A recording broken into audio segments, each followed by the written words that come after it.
বন্ধুরা, দম থাকলে জ্যৈষ্ঠ মাসের যে কোনো মঙ্গলবার এবং শনিবার দিনকে এই গাছটা আপনি শিকড় সহ আপনি উবড়ে ফেলুন। সারা দুনিয়া হবে আপনার পায়ের তলায়, আর কারোর বাপের ক্ষমতা নেই আপনাকে ধর্মার হওয়া থেকে আটকাতে। বন্ধুরা, এই চ্যানেলে সেই তথ্যই আপনাদেরকে জানানো হয় যে তথ্য সম্পূর্ণ সত্য। আপনাদেরকে সেই তথ্য সম্পর্কে আমি জানাই যে তথ্যগুলি জেনে আপনারা কিছু উপকৃত হন। কিন্তু হ্যাঁ, এই তথ্যগুলির জন্য একটু হয়তো আপনাকে রিস্ক নিতে হবে, কিন্তু এই তথ্য থেকে বা এই উপাচারগুলি থেকে অবশ্যই কিন্তু আপনি লাভ পেয়ে থাকেন। কারণ বন্ধুরা, একটা কথা কিন্তু মনে রাখবেন, যে কাজের মধ্যে রিস্ক থাকে সেই কাজে কিন্তু একটা বিরাট বড় সফলতা হওয়ার কিন্তু সম্ভাবনা থাকে। বন্ধুরা, এই সমস্ত তথ্য আপনাদেরকে জানানোর উদ্দেশ্যই কিন্তু একটাই, যাতে এই তথ্যগুলি থেকে আপনি কিছু উপকৃত হন বা উপকৃত হতে পারেন। তো বন্ধুরা, কাক চণ্ডীশ্বর কল্পতন্ত্রতে 28 দিব্য ঔষধের কিন্তু তথ্য সম্পর্কে জানানো হয়েছে। আর এগুলি বন্ধুরা ভগবান শিব মাতা পার্বতীকে জানিয়েছিলেন। আর সেই বৃক্ষের মধ্যেই এমন কিছু বৃক্ষের সম্পর্কে আজকের এই ভিডিওতে আপনাদেরকে জানাবো, যেগুলো নিম্নবর্তী কাজে রয়েছে সেগুলি বাদ দিয়ে বাকি সমস্ত বৃক্ষের মধ্যেই কিন্তু এই শক্তি চলে আসে। বিশেষ করে যে বৃক্ষগুলি বৃক্ষের মধ্যে পড়ে, আপনি কিছু করুন বা নাই করুন, যদি আপনার দম থাকে, যদি আপনার হিম্মত থাকে, তাহলে আপনি এই গাছের বৃক্ষ ছিঁড়ে নিয়ে আপনার বাড়িতে চলে আসুন। বন্ধুরা, আপনি জীবনে যা চাইবেন আপনি তাই পাবেন। পৃথিবীর সমস্ত মানুষকে আপনি আপনার গোলাম করতে পারেন এবং মাতা লক্ষ্মীকে আপনি আকর্ষিত করবেন। আর বন্ধুরা, যে বৃক্ষগুলি বা যে গাছগুলি সম্পর্কে আপনাকে জানাবো, এই গাছগুলি কিন্তু কোনো সাধারণ গাছ একবারই কিন্তু নয়। তো বন্ধুরা, এবারে আমি যে গাছটি সম্পর্কে আপনাকে জানাবো, যদি আপনার সাহস থাকে, যদি আপনার দম থাকে, তাহলে বৃক্ষকে আপনি আমার বাড়িতে অবশ্যই নিয়ে আসবেন, মানে এই গাছের শিকড়কে। এবার চলুন জানি কি এমন সেই বৃক্ষ যে গাছের শিকড়টি আপনাকে বাড়িতে নিয়ে আসতে হবে, এবং এই গাছের শিকড়টা আপনি এনে তাড়াতাড়ি ধনবান হতে পারেন। এবং তার সাথে সাথে এর একাধিক যে গুণাগুণ রয়েছে, চমৎকারী যে গুণ রয়েছে, সেগুলোও এই ভিডিওর মধ্যে আপনাকে জানিয়ে দেব। বন্ধুরা, আলোচনা শুরু করার আগে আপনাদের কাছে ছোট্ট একটা অনুরোধ, আপনি যদি এখনও পর্যন্ত চ্যানেলটিকে সাবস্ক্রাইব না করে থাকেন, তাহলে সাবস্ক্রাইব করে পাশের বেল আইকনটি অবশ্যই অল করে নেবেন। আর মা দুর্গার আশীর্বাদ এবং কৃপা লাভের জন্য কমেন্ট বক্সে অবশ্যই লিখবেন জয় মা দুর্গা। তো বন্ধুরা, প্রথম যে বৃক্ষটি হলো সেটা হচ্ছে হিংলাজ। বন্ধুরা, এই হিংলাজ মা দুর্গারই কিন্তু স্বরূপ। আর পাকিস্তানে হিংলাজ মায়ের কিন্তু মন্দির রয়েছে বা শক্তিপীঠ রয়েছে। আর এই হিংলাজের মধ্যে, মানে এই হিংলাজ গাছের মধ্যে একাধিক কিন্তু গুণাগুণ রয়েছে। তো বন্ধুরা, এই যে হিংলাজ গাছের শিকড় রয়েছে, এটি যদি আপনি দিওয়ালি বলুন বা যে কোনো পুজো বলুন, সেই সময় যে প্রদীপ জ্বালানো হয়, সেই জ্বলন্ত প্রদীপের পাশে যদি এই গাছের শিকড় আপনি রেখে দেন, অথবা যে কোনো সময় আপনি যদি চান যে আপনি যে প্রদীপ জ্বালিয়েছেন সেই প্রদীপ যেন হাওয়াতে কোনোভাবে যেন নিভে না যায়, বা যে কোনোভাবে সে প্রদীপ যেন না নিভে যায়, তাহলে আপনি কি করবেন, এই গাছের যে মূল রয়েছে সেটি আপনি তার পাশে রেখে দেবেন। একবার দেখুন না করে, এতে তো আপনাকে খরচা তো করতে হবে না। দেখুন চমৎকার হয় কি হয় না। দেখবেন তাতে যতই ঝড় বাতাস হোক না কেন, সেই প্রদীপ কিন্তু কোনো মতেই নিভবে না। আর বন্ধুরা, এই নবরাত্রির সময় আপনি যদি কলসের নিচে এই গাছের শিকড় রেখে দেন, তাহলে সেই জ্যোতি কলস, মানে কলসের ওপরে যে আগুন জ্বলছে বা প্রদীপ রয়েছে, সেটা কিন্তু কখনোই নিভবে না। আর বন্ধুরা, এই যে প্রদীপের পাশে আপনি এই গাছের শিকড় রেখেছেন, সেই শিকড় যদি আপনি যদি আপনার হাতে ধারণ করেন, তাহলে আপনি যা চাইবেন, মানে আপনার ইচ্ছা মতো সব কিছু ঘটবে। আপনি আপনার শত্রুকে বন্ধ করতে পারেন। বন্ধুরা, এমনটা মনে করা হয়, যদি এই গাছের শিকড় আপনি যদি আপনার শত্রুকে একবার স্পর্শ করাতে পারেন, মানে আপনার শত্রুর যে কোনো অংশে, দেহের যে কোনো অংশে একবার যদি আপনি টাচ করাতে পারেন, তাহলে সে শত্রু আপনার কিন্তু দাস হয়ে যাবে এবং দেখবেন সে গোলামের মতো আপনার সঙ্গে ব্যবহার করতে শুরু করবে। বন্ধুরা, আমি এটা কিন্তু কখনই বলছি না আপনি কারকে গোলাম করার জন্য এই প্রয়োগটি করবেন।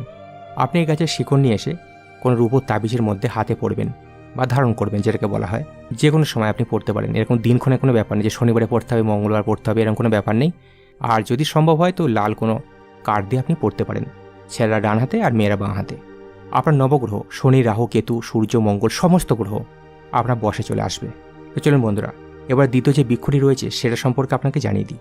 বন্ধুরা, দ্বিতীয় যে বৃক্ষটি হচ্ছে সেটা হচ্ছে অমরবেল। বন্ধুরা, এই গাছ কখনই কিন্তু মরে না। বন্ধুরা, যারা এই অমরবেল নিজের কাছে রাখে তারা কিন্তু অমর হয়ে যায়। দেখুন বন্ধুরা, কলিযুগে তো অমর হওয়া সম্ভব নয়, তো তাদের আয়ু কিছুটা হলেও বেড়ে যায়। এবং তার সাথে সাথে আপনার যদি অর্থ যদি প্রয়োজন পড়ে, তো এই অর্থ আপনার কাছে খেঁচে চলে আসবে। তো বন্ধুরা, এটারও কিন্তু সিদ্ধ করার প্রয়োজন রয়েছে। জঙ্গল থেকে অমরবেল নিয়ে আসবেন এবং এই ছোট্ট টুকরো আপনার বাড়ি যে তুলসী গাছ রয়েছে সেখানে আপনি রেখে দিন। আপনি এই যে অমরবেলের কথা আপনাকে বললাম, এই টুকরোটা আপনি নিয়ে এসে আপনি তুলসী বৃক্ষের নিচে রেখে দেবেন। তো এবার জেনে নিন এই গাছের কী কী লাভ রয়েছে। এই অমরবেল যদি কাউকে খাইয়ে দেন, যেটা তুলসী গাছের নিচে আপনি রেখেছেন, সে আপনার দাস হয়ে যাবে, মানে সে আপনার বশীকরণ হয়ে যাবে। আর তাছাড়া তন্ত্রমন্ত্র কিন্তু এটা কেটে দেয়। যেমন ধরুন, আপনার বাড়িতে কেউ তন্ত্রমন্ত্র করেছে, ভূত পেতে বাধা রয়েছে, বা নেগেটিভ শক্তি হয়তো অত্যন্ত আপনাকে সমস্যা করছে বা আপনার পরিবারের মধ্যে সমস্যা সৃষ্টি করছে, তো যার মধ্যে এই সমস্যাটা হচ্ছে তাকে আপনি এটি খাইয়ে দিন, দেখবেন সম্পূর্ণভাবে এই সমস্ত কিছু কিন্তু কেটে যাবে। তো বন্ধুরা, তৃতীয় হচ্ছে পাগলামো। মানে অনেক মানুষ হয় না যে মাথার ঠিক নেই, উল্টোপাল্টা বকে, তো তাদের জন্য বন্ধুরা একটা ছোট্ট টুকরো অমরবেল সে ব্যক্তিকে খাইয়ে দিন, যে কোনো দিন বালিশের নিচে রেখে আপনি ঘুমান। আর আপনি মনে মনে কল্পনা করুন শুয়ে শুয়ে যে আপনি ভূত ভবিষ্যৎ আপনি দেখতে পাচ্ছেন, দেখবেন আপনি ভূত ভবিষ্যৎ সব কিছু দেখতে পাবেন। বন্ধুরা, এই পরবর্তী যে বৃক্ষ সম্পর্কে আপনাকে জানাবো সেটা হচ্ছে সর্পগন্ধা। আর নিয়ে আসার পরে আপনি গঙ্গা জলে ধুয়ে নেবেন। আর বন্ধুরা, এটা আপনি রেখে দেবেন যত্ন করে। যখন কোনো ব্যক্তিকে সাপে কামড়াবে তখন আপনি তাকে এই মূলটি খাইয়ে দেবেন, চমৎকার লাভ পাবেন। তবে বন্ধুরা, এগুলি শুধুমাত্র আপনাকে সচেতন হওয়ার জন্য জানাচ্ছি। সাপে কামড়ালে অবশ্যই আপনি ডাক্তারের পরামর্শ নেবেন, ডাক্তারকে দেখাবেন এবং চিকিৎসা করবেন। আর তাছাড়া এই গাছের মূল যদি আপনি তাবিজ করে পড়েন গলার মধ্যে, তাহলে সেই ব্যক্তিকে তো কোনো দিনই কোনো সাপ কামড়াতেই পারে না। আর যদি কোনো বিছে আপনাকে কামড়ে দেয়, তখন যদি এই গাছের শিকড় আপনি একটু পিষে মানে থেঁতো করে নিয়ে সেই রস যদি সেখানে লাগাতে পারেন, আপনি চমৎকার লাভ পাবেন। আর তাছাড়া বন্ধুরা, এরকম একাধিক কিন্তু পোকামাকড় থাকে যেগুলি আমাদের শরীরে স্পর্শ হলে পোড়া মতন বা লাল লাল ছাপ পড়ে যায়, অনেক সময় চুলকায়। তো সেক্ষেত্রেও কিন্তু এই গাছের মূল আপনি থেঁতো করে বা পিষে সেই রস আপনি সেই জায়গাতে লাগিয়ে দেবেন। আপনি 5 মিনিটের মধ্যে রেজাল্ট দেখতে পাবেন।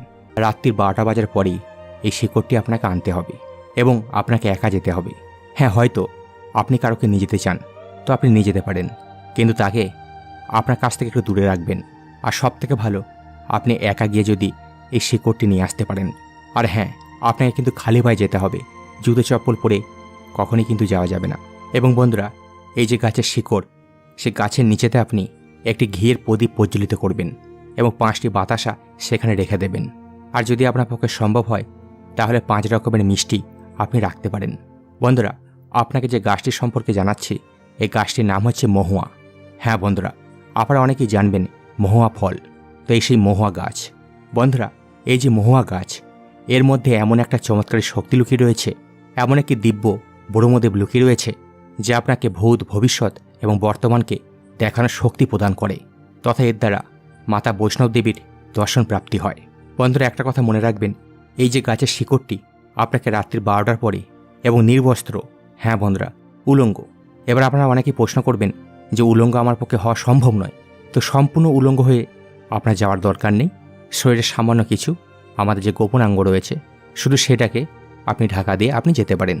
আর বন্ধুরা, এই যে গাছের শিকড়টি যখন তুলবেন, তখন আপনি যে কোনো যন্ত্রের সাহায্যে আপনি শিকড়টি তুলতে পারেন, এতে কোনো সমস্যা নেই। আর যদি সম্ভব হয় তাহলে পাথর দ্বারা যদি আপনি শিকড়টি তুলতে পারেন বা মাটি যদি আপনি খনন করতে পারেন, তাহলে সব থেকে ভালো। আর এই শিকড়টি বাড়িতে নিয়ে আসার পরে আপনি কোনো পরিষ্কার জল দিয়ে শিকড়টি ধুয়ে নেবেন। আর বন্ধুরা, তার পরের দিনে আপনার বাড়ি যে ঠাকুর ঘর রয়েছে সেখানে তো অবশ্যই ক্যালেন্ডার থাকবেই, কোনো মায়ের ছবি থাকবেই। তো আপনি সেইখানে আপনি ধূপধুনো যেমনভাবে দেন, আপনি সেইভাবে এই শিকড়টিকে পূজা করবেন।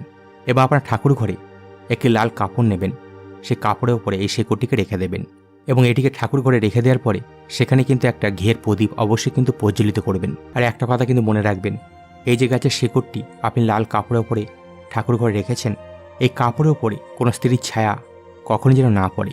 আর বন্ধুরা, যদি কোনো স্ত্রীর ছায়া এর উপরে পড়ে তাহলে এর যে প্রভাব সেটা কিন্তু নষ্ট হয়ে যাবে। আর আপনি যদি ভূত বর্তমান ভবিষ্যৎ সম্পর্কে জানতে চান, অর্থপ্রাপ্তি করতে চান, আর বন্ধুরা বিশেষ করে যারা অর্থপ্রাপ্তির জন্য এই টোটকাটি করবেন, তারা এই শিকড়টি যেখানে আপনারা অর্থ রাখেন বা দরকারি যে সমস্ত কাগজপত্র রাখেন সেখানে আপনারা এটিকে রেখে দেবেন, এই লাল কাপড় সমেত এই শিকড়টিকে। আর যতদিন এটি আপনার অর্থের স্থানে থাকবে, দেখবেন আপনার অর্থ কিন্তু আসতেই থাকবে। আর বন্ধুরা, এই যে গাছের শিকড়, এই গাছের শিকড় তান্ত্রিকরা কিন্তু একাধিক কাজে প্রয়োগ করে থাকেন এবং এই যে গাছের শিকড়, এটা কীভাবে অর্থকে টেনে নিয়ে আসে সেটা অন্য কোনো ভিডিওতে আপনাদেরকে জানিয়ে দেবো। আশা করছি দর্শক বন্ধুরা এই ভিডিওটি আপনাকে সমৃদ্ধ করেছে। তো বন্ধুরা, এই উপাচারটি অবশ্যই করে দেখুন, ফল পাবেন হাতে নাতে। আর বন্ধুরা, তথ্যগুলি যদি আপনাদের ভালো লেগে থাকে তাহলে অবশ্যই ভিডিওটিকে লাইক করে আপনজনের উদ্দেশ্যে শেয়ার করতে ভুলবেন না।